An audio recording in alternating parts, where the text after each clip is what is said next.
everybody. This is Michael DeJoy with the Trader Newsroom.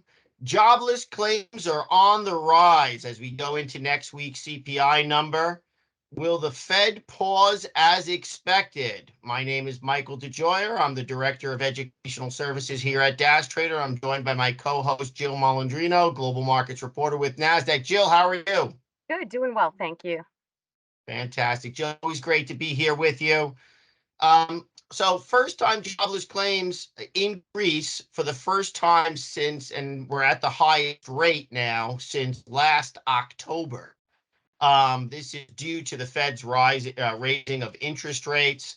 The economy is starting to show signs of slowing down. So certainly, this is, something to be aware of. Jill, what are your thoughts on the increase in first-time jobless claims? Well, one thing I would say is a data point is not necessarily a trend to make. I think, the Fed has not telegraphed any differently that they are looking at cuts, that there's a reversal of policy. They certainly don't want to make the mistakes of reversing too quickly. You and I have spoken about this for the past 9 months. So I think it's a data point that makes the market more comfortable, but it is not a trend. And I think we also had like this blip at some other point. Yeah, October, to your point. And you and I made the same comments. It is not It's going to basically 9 create a months, reversal maybe policy. more. Yeah, a little bit. Yeah. We've talked about this so many times, right? Yeah, I mean, so we said the past 9 months, so October. Yeah, I mean, I remember when that first came out, and we were like, okay, we have a little bit of a dip there, but that doesn't necessarily mean that they're going to reverse course here. Um, I think out of everything that the Fed is most focused on is the CPI. I mean, if I had to pick any single data point out of the whole month, it's going to be that. Um, Yeah. that's really, for the Fed's decision at the end of the day, the CPI is the one that matters. In terms of the markets, the CPI is also kind of flares up the markets as it relates to what the Fed is likely to do or what the market interprets the Fed is going to do. So I think what we have to be cautious of is, markets respond more aggressively when things happen that are unexpected. So I think there's two pieces of things that you need to look at. It's not necessarily the headline CPI figure that matters, but you have to compare it to the expectation, whether you're broadly in line or it's totally out of whack. So I think that's really what's going to be the key there. We've been saying all along that the market wants one thing, the Fed is telegraphing something else. So I feel like the whole trend this year has been it's either this or it's that, but there's still no longer term visibility. Yeah, and I mean that brings us to the next news point for today, which is the market is watching the CPI, Consumer Price Index, which is the key inflation number, which is released next week. And just to telegraph this for everybody, but we are here in June, and it comes out on what do you call it? We got the June 13th number. So this is the release date for the May CPI. June CPI will be released on July 12th. So you got the CPI always being released somewhere between the 10th as the earliest it's released in the month to, I believe, the 14th of the month, which is always immediately preceding a Fed interest rate decision, or usually immediately preceding a Fed interest rate decision. So that is the key indicator when it comes to, what the Fed is looking at, right?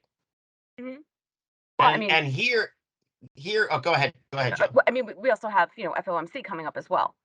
So Yes. it's So what double I'm whammy. pointing out is, yeah, we got FOMC always immediately follows CPI, or at least from the dates that I'm looking at. And I have the dates of the FOMC next slide. But if and we can see that the certainly inflation has come down off of its peak. But if I were to look at this as a technical analyst, I would say that this is a shoulder, this is a head. And you could get a little bit of a shoulder and a bounce, but obviously we haven't seen that yet. But it's certainly at a support level.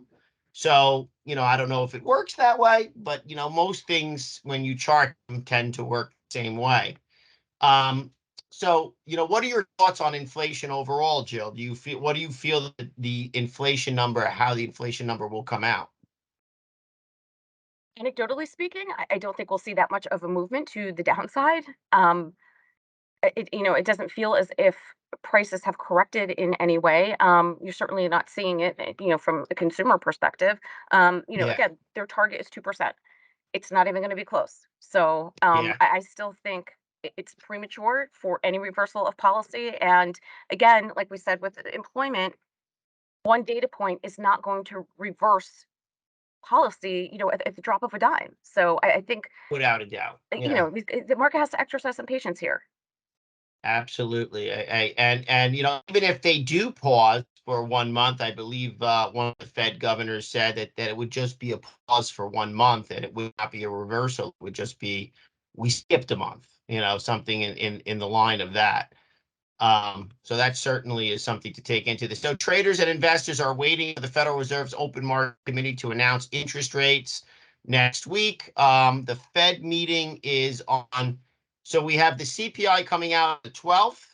And then of course we have between it's on the actual 15th that they make the announcement. So June 15th, I believe CPI comes out on either Monday and then obviously the 15th falls in at somewhere like Thursday, a Wednesday actually is the actual FOMC announcement. So, we have a little bit of time in between the two, but usually that's because they want to give the Fed a little bit of time to digest the number from the prior month. So, and your thoughts are, continuing in line that whatever we see from the Fed, they have been consistent in their messaging, which is that they can continue to raise interest rates. And if they do pause, they're going to pause for one Yep. meeting only, and then Right. they'll resume again. I mean, and that seems to And be what the consensus is, which makes sense to your point, Mike. Let them digest it, see if there's any trends being established, and then they hike one more time in July, and then see how that see where plays they out. go from there. Right. Yep, absolutely. So now the last is more of just a fun question. I mean, we had the big Apple announcement, which was the market's reaction to the new VR headset. So Apple had this big announcement. The stock, as we can see from the chart that I have here on the slide, made a nice run up into the announcement. So the announcement was a VR headset for $3,500. Now I have an Oculus, which I seldom use downstairs for about $400. And I think I bought one for my son about a year or two ago for about $400. As we go into a recession or potentially recessionary time, what are your thoughts on a VR headset for $3,500? Now, obviously, this is Vision Pro, so it's probably being geared towards designers and or professionals. Is this a buy the rumor, sell the news case? What are your thoughts on this latest news announcement from Apple and the VR technology? So I think the way you have to think about it is, are you positioning yourself as a trader or an investor with this new product? I'm going to put on the long-term investor hat because there's some history behind this. I think when a new product is announced, that could be a game changer, like the iPhone was, like the iPad was. I remember when the iPad came out, my first thought was what this can do for healthcare in terms of getting X-rays and sonograms and MRI reports back and forth like that versus the having to mail all them and the fragility of the films and so forth. Now they're able to be passed back and forth, instantaneously. That changed the medical profession and a number of every industry, right? Um, I mean, iPads are raising kids these days. It totally changed the way that we consume information. I think with this, and again, it's only going to be available in the US to start, you're not going to see people walking around with them, um, on the streets like you do with your phone. I think you have to think of the different innovative ways that it can be utilized and leveraged in different sectors like the iPad was, how it can be used in education, how it can be used for mental and physical therapy, how it can be used for aeronautics training or any other kind of complex training. I think you have to y- view it as a utility versus something to have to play games, right? And I think that Consume is the it's look for versus this. a consumer product. And you know what? Tell you, Jill, you sometimes point things out that I completely miss. This is about hybrid. This is hybrid VR, which is very different from the retail level consumer VR that is the Oculus. So hybrid VR is that you see through, you can see what's in front of you. That's reality, but it kind of gives you augmented reality. And I think that that's where this comes in and could be a very helpful utility. Absolutely. So, it just reminded me so much of when the iPad came out, and the phone was different. I mean, we knew that was going to be a consumer app, but all the different applications that you could do with the iPads is really what blew my mind. And again, I think this headset will be a utility. I mean, think about what can be done with someone with paralysis, right? And their physical therapy and so forth, or um, kids perhaps who have mental challenges like autism, how it can help them with education, or again, different types of complex training and so forth, how it can do, different kinds of consumer experiences. I think well, I hope I'm right, but that's kind of what Apple's vision is. Yeah, I do. And again, the iPad really was revolutionary, because I know every time I go to a doctor, and I have an elderly father, so sometimes I go to a doctor sometimes, and every bit of your medical documentation is filled out. You walk into the doctor's office today, it's like 50-50 if you're handed a clipboard or a iPad. And you fill out all the information, and obviously when the nurse comes into the room, they're holding an iPad and they're taking down all their notes on an iPad. This very potentially that you'll walk into your doctor, and your doctor will have a VR headset on there that does some kind of visual scan that checks all of your temperature, your all your biometrics. There's certainly a lot of key possibilities with this hybrid technology, and I've always thought augmented reality has a much bigger marketability than just virtual reality. And I think saying virtual reality is kind of limiting, but it's a very good point that you're making. So that's it. That's it for this week, Jill. So we're gonna find out what goes on next week with the Fed announcement and the CPR number, and I'll see you in 2 weeks. All right, sounds good. Take care, Mike. Thank you. Have a wonderful weekend, Jill. Thank you so much. All right, let's jump to the charts. And first, we're going to start with the SPY. So what I'm going to do is I'm going to mark up my S&P on the SPY, which is the ETF for the S&P 100. So here, I'm just taking the high of this range and marking it to the area that it broke out of. This kind of formed a pennant formation. You can see this is the apex of the pennant. So the next thing I'm going to do is I'm going to use a horizontal line to mark what was resistance. So this was the prior high from back in February. This is the high from May. And then here was the breakout at the end of May. And I guess this was actually April. But then we have the breakout at the end of May. This is the first breakout, retest back to the apex line. I mean, this is really classically technical, very, very classic technical analysis. And then, of course, we have our kind of like trend line up. We have some more horizontal lines that we're going to put in here, which was from the high that was now established here. We make a slightly new high, right, which is from the secondary breakout. Okay. And then finally, we have the most recent breakout, which really hasn't broken out with any significant vigor. And you're going to see why when I put in some more lines here. So here is the trend up generally. Like, let's take a look why. Let's take a look first at the QQQ. So on the QQQ, you can see that the relative strength is much greater in the QQQ versus the SPY. So when I put on a trend line, just a basic ray, trend line ray, and the difference between a ray and a regular trend line is that it kind of extends out like a ray of the sun. Whereas a regular trend line, okay, just is from point to point. Okay. So that's the difference between a ray and a trend line, regular trend line. So let's continue right along, which is going to go right here. And I'm just going to keep marking it up. And I think this is significant because when they start to get higher and higher, so you see how the trend line ray goes up, up, up, and the slope of the trend line gets higher and higher. That's because the trend is getting more mature. And that's what we talk about when we say potentially a bubble, okay? Or it's bubble-like. So when I look at Microsoft MSFT, so that's a bubble. What you could also call it a cursive N, like the cursive letter N, small letter N that you write when you write script. It's kind of like a curl at the top and then a drop down. Needless to say, you can see that the same kind of situation has kind of happened on Microsoft as the slope of the trend continues to go up, up, away until it breaks. And that's the trend line break right there. So now you'd expect a fade.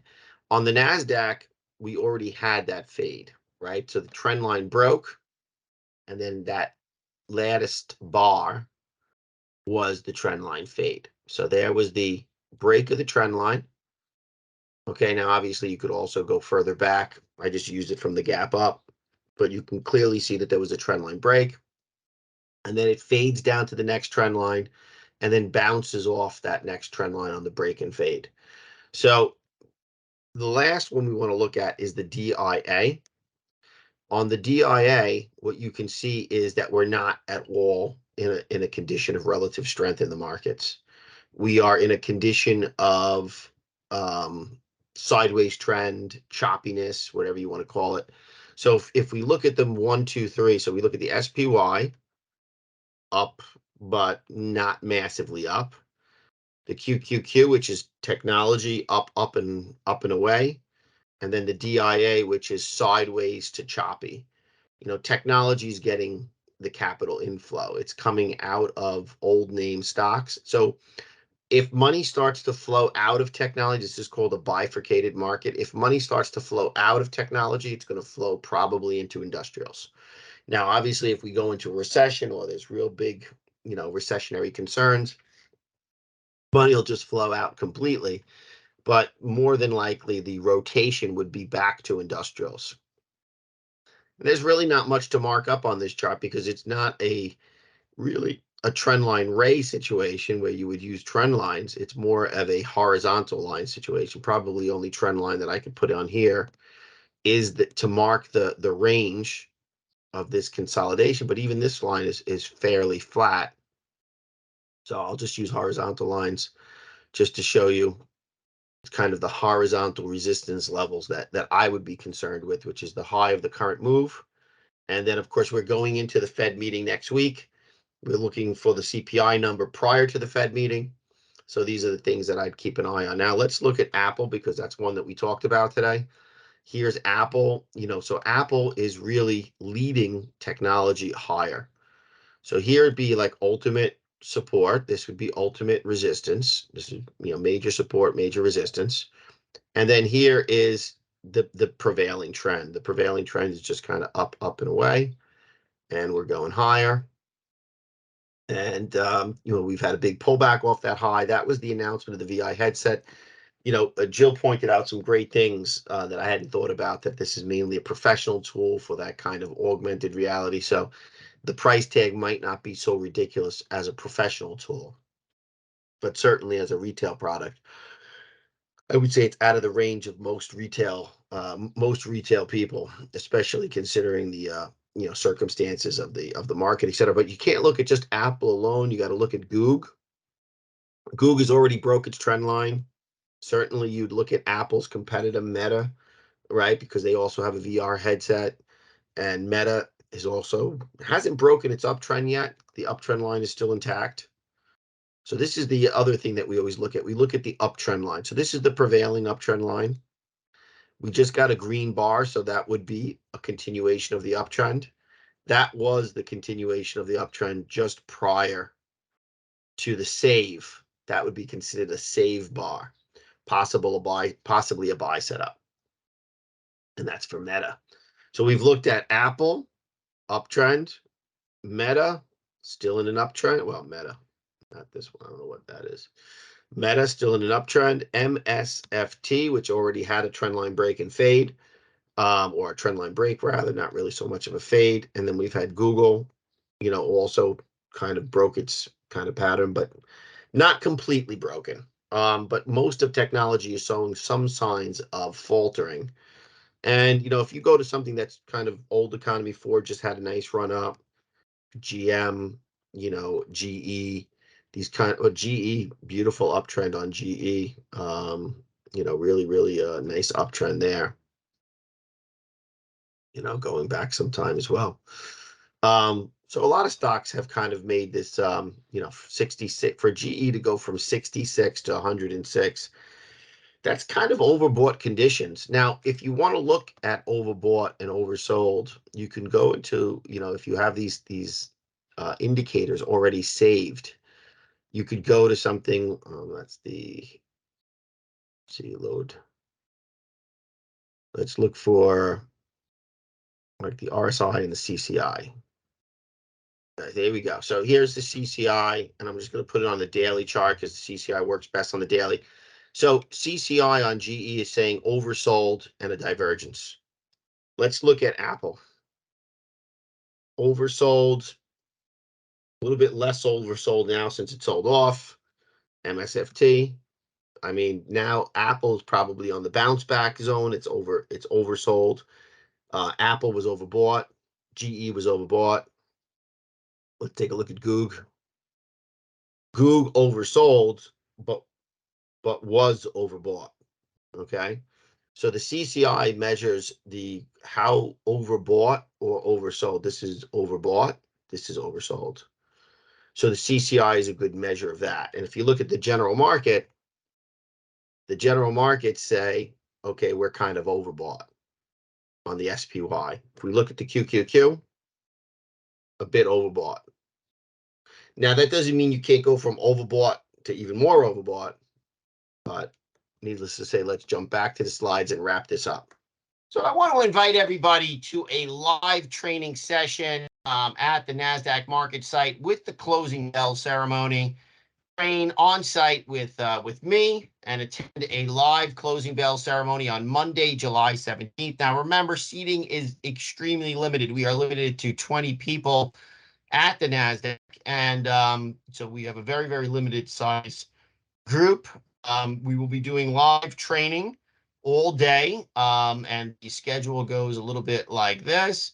So we will be going through 8:30 a.m. We will start with a light breakfast. 9 a.m. We're going to start by creating and talking about each of these styles of trading, which is scalping, gap trading, intraday trading, swing trading, and options trading. We're going to create a layout to trade these styles of trading with the Dash Trader platform. We're going to break for lunch at 12 p.m.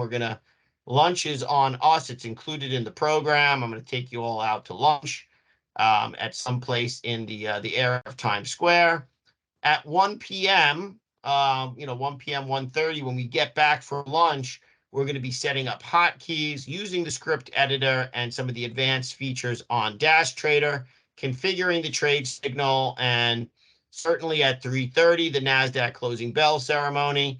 Then we're going to go from 3:30 till 4:30. At 4:30, after the closing bell ceremony, we're going to get to witness that live experience of being there for the closing bell as the NASDAQ closes the market for the day. That happens promptly at 4:30. We kind of mingle until we go out for some cocktails. New York City cocktail hour in the Times Square area with me. A little bit of a walking tour around the area, and that will wrap up our 1 day of training on July 17th. So I hope you can make it. And if you are not following us, stay up to date with everything DAS by signing up for our monthly newsletter and emails. Simply fill out the form at the bottom of the webpage, dastrader.com. Subscribe to our YouTube channel at Dash Trader TV and the Dash Newsroom. Follow us at Dash at LinkedIn, Twitter, Facebook, and Instagram. Thank you so much for joining us, and see you all back here in 2 weeks.